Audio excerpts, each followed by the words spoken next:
오늘은 우리나라 역사 현대사에서 가장 큰 오점 중에 하나를 남긴 군부 세력이 하극상에 의한 쿠데타가 일어났던 날입니다.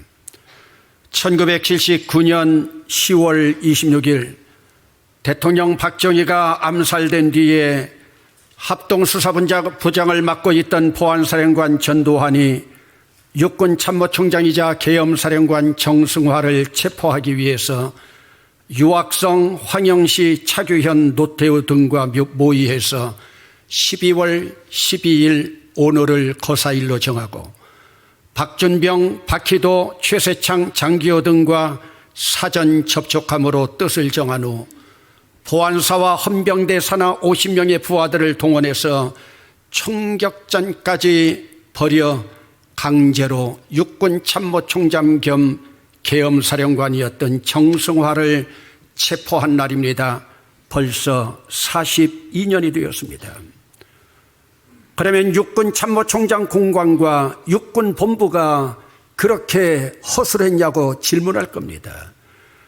그러나 당시 보안사 비서실장 허화평은 육군참모총장 직속 휘하에 있던 특전사령관, 수경사령관, 육군본부 헌병감 등을 이미 유인해서 연희동 요정에서 기녀들과 연회를 즐기게 하면서 육군 지휘부를 무력화시켰습니다.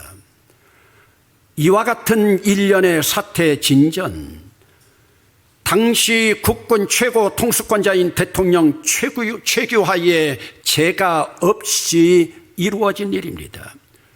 사후 승인을 받기 위하여 신군부 세력이 대통령 최규하에게 압력을 가했지만 총장 연행 재가를 거절당했습니다.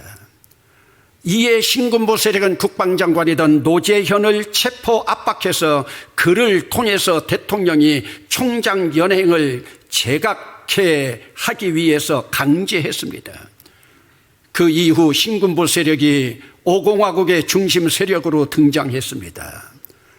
이 사건의 주도 세력인 전두환과 노태우가 대통령으로 재임한 1993년 초까지 12.12 사태는 집권 세력에 의한 자기들의 일로 정당화되었지만 그 후 김영삼 정부는 하극상에 의한 쿠데타라고 규정하였습니다.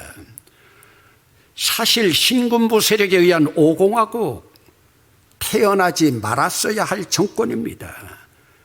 이 독재 세력에 의해서 이 땅에서 민주화를 외치던 얼마나 피 끓는 젊은이들이 죽었고 얼마나 많은 민초들이 지금까지 그 한을 가슴에 안고 눈물을 흘리고 있습니까?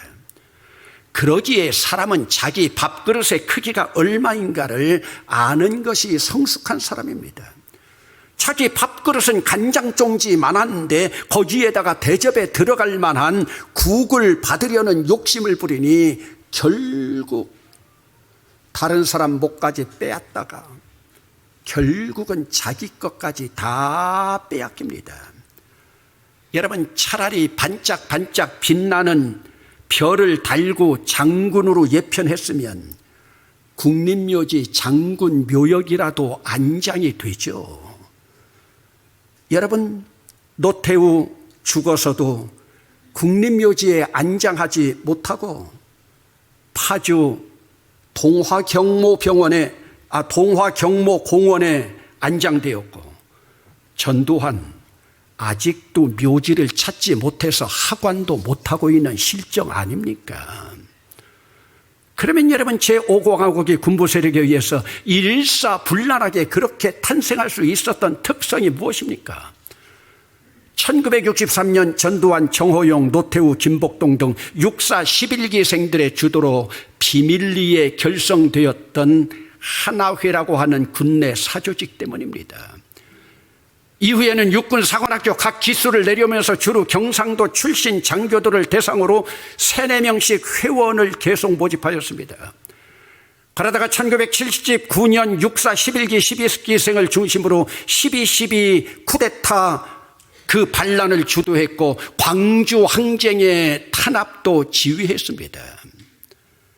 그러나 여러분, 그들 세상이 끝난 1995년 재판에서 그 핵심 인사들이 국가 반란죄로 거의 유죄 판결을 받았습니다. 그 당시 서슬퍼렇게 권력을 행사하면서 권좌를 누렸던 인물 가운데 지금 당당하게 얼굴 내밀고 있는 사람 있습니까? 하나회를 주도한 전두환, 정호용, 노태우, 김복동 모두 어느 지역 출신입니까? 하나회와 같은 군부내의 사조직, 국가를 망치는 암덩어리와 같은 존재입니다. 여러분, 국가에서 등록금 하나 없이 먹이고 재우고 입히고 다 부담해서 국토 방위를 위한 장교로 키웠더니 국가를 전복시키는데 앞장선다? 이것이 암덩어리가 아니고 무엇이겠습니까? 그러면 여러분, 이런 암덩어리가 군부에만 존재하고 있었습니까? 아닙니다. 교회 안에도 존재하고 있습니다. 제가 20년 전 우리 교회에 부임했을 때 우리 교회는 분쟁에 휘말려 있었습니다.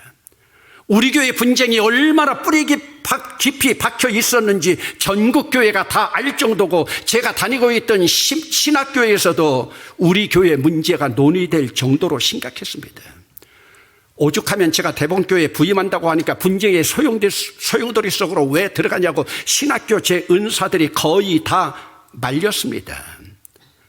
당시 저는 부임 문제를 놓고 입술이 바짝바짝 타들어가는 피말리는 고통의 시간을 가지면서 기도하다가 결국 하나님의 응답 받고 부임했습니다. 그러나 부임을 한 현장, 제가 상상했던 것보다 더 심각했습니다. 무슨 문제입니까? 담임 목사와 원로 목사의 갈등 문제입니다. 담임 목사와 원로 목사의 갈등 문제가 두 분들의 문제가 아니라 두 분들은 그냥 있어도 교인들이 두 편으로 갈라져 있었습니다. 당시 당회도 두 편으로 나뉘어 있었습니다. 제가 처음으로 당회를 하려고 하니까요, 몇몇 장로들이 당회 전날 소당회로 모이자고 제안을 합니다. 그 소당회가 분쟁의 씨앗이었습니다. 제가 단호하게 거절했습니다. 심지어는 노회에서도 대본교회 지원을 받던 목사들이 저를 협박까지 했습니다. 무슨 협박인 줄 압니까? 원로 목사 편에 서지 말라고요. 저와 제 아내는 매일 밤마다 잠을 이루지 못할 지경이었습니다. 왜 원로 목사 축도시키느냐, 왜 원로 목사 설교시키느냐는 원망과 불평이었습니다. 그리고 김정일 담임 목사 편에 서 있는 장로가 왜 지금 목사 집에 드느냐는 그런 것들입니다. 제가 완전히 감시받는 느낌이었습니다. 어느 분은 그동안 우리 교회 분쟁에 관한 총회와 세상 법정의 재판 서류 한 보따리 저에게 보내왔습니다. 그러면 당시에 저는 어느 편에 서야 했을까요? 그 당시 제 입술에서 터져 나오던 노랫말이 있습니다. 울려고 내가 왔던 거, 웃으려고 내가 왔던 거, 낯설은 타향 땅에 내가 왜 왔던 거 하는 노래였습니다. 여러분은 당시 어느 편에 서 있었습니까? 아니면 여러분들은 어느 편에 서지 않고 어부지리처럼 여러분 방관자로 있었습니까? 여러분들이 서 있던 편이 지금도 옳았다고 생각하십니까? 이런 문제가 고린도 교회에서 터져나왔습니다. 고린도 교회의 가장 심각했던 문제는 교회의 분쟁이었습니다. 고린도 교회는 이제 설립된 지 만 3년밖에 되지 않는 교회, 바울이 1년 6개월 머물면서 전도하여 세운 유스도의 집에서 세운 가정교회였습니다. 당시 바울이 고린도에서 전도할 때 실라와 디모데가 와서 합세했고, 로마에서 쫓겨난 아굴라, 브리스길라 부부도 함께 전도하면서 그 당시 전도의 절정기였습니다. 그러나 이곳에서도 바울의 동족인 유대인들은 바울을 배척했기에 바울은 이방인인 헬라인들을 환영을 받고 그들을 향해서 나갔습니다. 당시 회당장이었던 그리스보가 온 집안과 더불어 주를 믿음으로 그들은 힘을 더 얻었습니다. 그런데 여러분, 바울이 심혈을 기울여 설립한 교회가 3년 안팎인데 지금 분쟁에 휘말려 있습니다. 아마 바울이 떠나고 난 후에 고린도 지역에 다른 사람이 전도하던 전도자들이 있었을 것이고, 바울이 떠난 후에 멀리 예루살렘에 살던 그리스도인들이 아마 고린도에 이전해온 사람들도 있을 겁니다. 그런데 그들 사이에 분쟁이 생겼습니다. 나는 바울 파라, 나는 아볼로 파라, 나는 베드로 게바 파라, 나는 그리스도 파라. 물론 나에게 복음을 전해주고 복음을 가르쳐준 자, 물론 나에게 세례를 베풀어 준 자 기억하면서 좋아할 수는 있죠. 그러나 그것이 분쟁의 씨앗이 되어서는 안 됩니다. 특별히 교회는 사람이 모이는 집단이기에 분쟁의 요소가 너무 많습니다. 이 분쟁이 심하다 보면 분열에까지 이어져서 건너지 못할 강을 건너게 됩니다. 여러분, 오늘 우리는 하나님 편이고 예수님 편이지 인간 편이 될 수가 없습니다. 일반적인 통념으로는 대륙 국민들은 자긍심이 강합니다. 섬나라 백성들은 배타적인 단결심이 강합니다. 그런데 반도 국민들은 분파적인 기질이 강한 특성을 가지고 있습니다. 고린도 지역도 반도이고 우리나라도 한반도 반도 국가입니다. 그러므로 우리는 이런 약점의 기질을 가지고 있기 때문에 분쟁으로, 분열로 나가는 것을 교회가 막아야 되는데 교회가 분열의 앞장을 서고 있는 형편입니다. 여러분, 지금도 우리나라 교회 분열상을 보세요. 그렇지 않습니까? 그러면 여러분, 바울은 이런 문제를 어떻게 해결하려 했습니까? 바울은 고린도 교회의 설립자입니다. 그럼에도 불구하고 바울은 고린도 교회에 대한 기득권을 가지고 있는 모든 것 가지고 있음에도 그는 그렇게 외쳤습니다. 오늘 13절 말씀입니다. 그리스도께서 어찌 나뉘었느냐? 바울이 너희를 위하여 십자가에 못 박혔느냐? 너희가 바울의 이름으로 세례를 받았느냐? 그리스도께서 어찌 나뉘어질 수 있느냐? 예수님이 너희를 위하여 십자가에 못 박혔지 바울 내가 못 박혔느냐?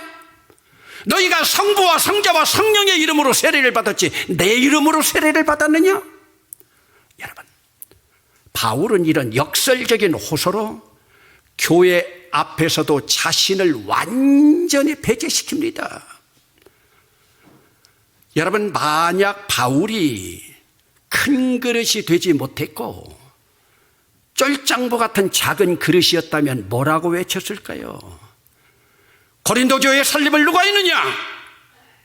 아볼로가 했느냐? 게바가 했느냐? 누가 설립자냐? 아마 그렇게 외쳤을 거예요.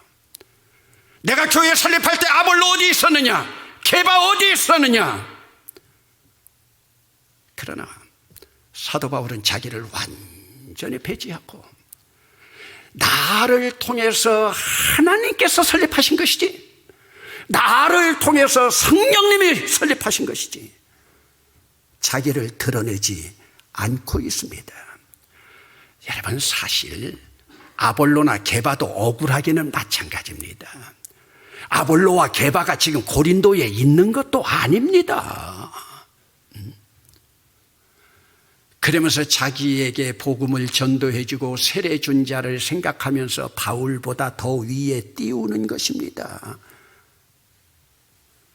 그러기에 아볼로나 바울의 잘못도 아닙니다. 여러분, 지금 바울은 교회의 분쟁을 그리스도를 나누는 것, 예수를 찢는 것으로 설명하고 있습니다. 그러기에 교회의 분쟁은 예수를 다시 십자가에 못 박고 로마 병정들이 그 옷을 찢어 나눈 것처럼 교회의 분쟁은 예수를 찢어 나누는 것과 같습니다. 그렇다면 예수를 찢는 분쟁의 소용돌이 속에 들어갔었다면 여러분, 우리도 예수 찢지 않았습니까? 우리도 그리스도 찢지 않았습니까? 그러면 여러분, 예수를 찢은 것인데 여러분, 회개했습니까? 회개한 자들은 다시 분쟁 소용돌이 속에 들어가지 않습니다. 여러분, 우리 교회가 분쟁의 소용돌이 속에 들어갔을 때 저는 이 분쟁만 해결되면 교회 떠나려고 했습니다. 그렇게 절박하게 하나님께 기도했습니다. 여러분, 제가 서울에서 목회하고 있을 때 분쟁이 되어서 분열되었던 교회, 제가 목회한 경험이 있잖아요. 그래도 찢어졌던 그 교회 하나님께서 하나로 합하게 하셨으니 얼마나 은혜입니까? 그러면 여러분, 교회 분쟁이 왜 이렇게 무서운지 압니까? 교회 분쟁은 이성적인 문제에 이성적인 견해 차이로 끝나는 것이 아니라 감정까지 개입될 때 해결하기가 어렵습니다. 한번 감정이 상해서 골이 깊어지면요, 지옥 가도요, 천당을 안 가려고 그래요. 감정의 골이 깊어지면요. 그러면 나중에는 헤어나오기 어렵습니다. 그러다 보면 서로 얼굴 보는 것 같이 싫어져 가지고 헤어지게 됩니다. 갈라지게 됩니다. 우리는 분쟁이 있어도 감정의 골까지 깊어져서는 안 됩니다. 여러분, 그러면 우리는 이 분쟁의 문제를 어떻게 해결했습니까? 감정의 상처는 무엇으로 치유할 수 있는 줄 압니까? 감정의 상처는 유월절 어린 양의 피 이외에는 없습니다. 여러분 가운데 제가 부임 초기 심야 기도회 때 가장 많이 불렀던 찬송을 알 거예요. 265장입니다. 주 십자가를 지심으로 죄인을 구속하셨으니 그 피를 보고 믿는 자는 주님의 진노 면하겠네. 내가 그 피를, 유월절 그 양의 피를 볼 때에 내가 널 넘어서 가리라.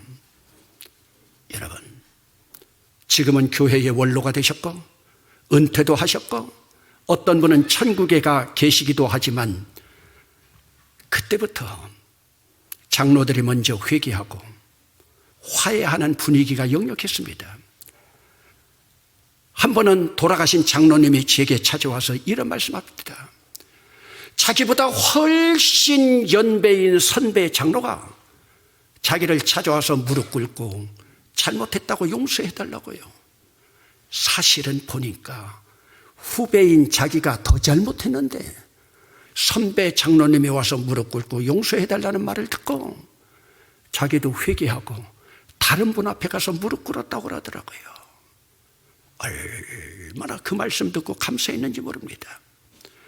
여러분, 그러면 교회는 왜 분쟁해서는 안 됩니까? 십자가의 도는 구원을 받는 우리에게 하나님의 능력이기 때문에 그렇습니다. 십자가의 도가 바로 복음인데 복음은 예수 그리스도만이 통로이기에 절대로 복음은 나뉘어질 수 없습니다. 여러분들이 복음이라고 하는 것이 나뉘어진다면 그것은 이미 복음이 아닙니다. 여러분, 그러기에 복음을 위해서는 같은 말, 같은 마음, 같은 뜻으로 합해야 됩니다. 행여 오늘도 여러분 가운데 대봉교회에서 소그룹으로 모이는 여러분 친교나 모임이 있는데 그 모임이 복음이나 십자가의 섬김을 위한 모임이 아니라면 없애야 하고 존재하지 말아야 됩니다. 그리고 조만간 우리 교회도 장로, 권사, 집사, 항존직 선출이 있을 것인데 분쟁의 요소가 될 만한 사람은 절대로 뽑지 말아야 하고 또 어떤 한 사람을 뽑기 위한 조직이나 그룹 조성되면 그런 사람도 뽑아줘서는 안 됩니다. 여러분들은 제가 은퇴한 후에도 나는 원로 목사파다, 나는 담임 목사파다, 나는 장로파다 말하고 다니겠습니까? 저는 은퇴하면 고향으로 돌아가 기도하는 일에만 전념할 겁니다. 더 이상 우리 교회는 분쟁에 휘말리지 말아야 됩니다. 우리 교회에 휘말린 분쟁이 대구 제1교회로 대구 남산교회로 그러더니 대구 삼덕교회까지 가지 않았습니까? 분쟁이 있는 곳에는 언제나 마귀가 춤을 추고 사탄이 활개를 친다는 것을 명심해야 돼요.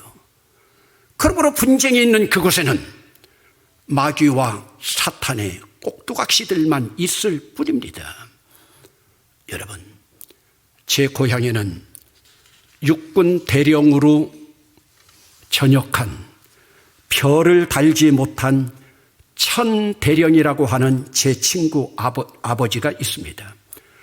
그는 5.16 쿠데타 때 박정희 장군에게 동조하지 않았다는 이유로 군대에서 찬밥 신세로 있다가 안타깝게 전역했습니다.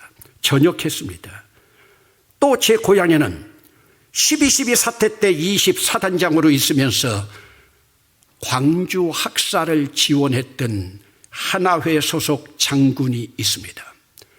그는 전두환 휘하에서 부귀영화 누리면서 우리 지역 국회의원, 자민련, 부총재까지 역임했습니다. 그러나 우리 고향에서는 별을 달지 못하고 대령으로 예편한 천대령은 천장군이라는 별명을 부르면서 영웅처럼 대접하고 있지만 국회의원을 지낸 그 장군, 그 이름도 사라진 지 오래입니다. 그런데 공교롭게도 그 두 분은 스스로 예수를 잘 믿는다고 하는 신앙인이었습니다. 오늘 우리는 대봉교회 역사 앞에서 어떤 영웅으로 기억되기를 원하는가, 아니면 분쟁의 도구로 기억되기를 원하는가? 기도합시다.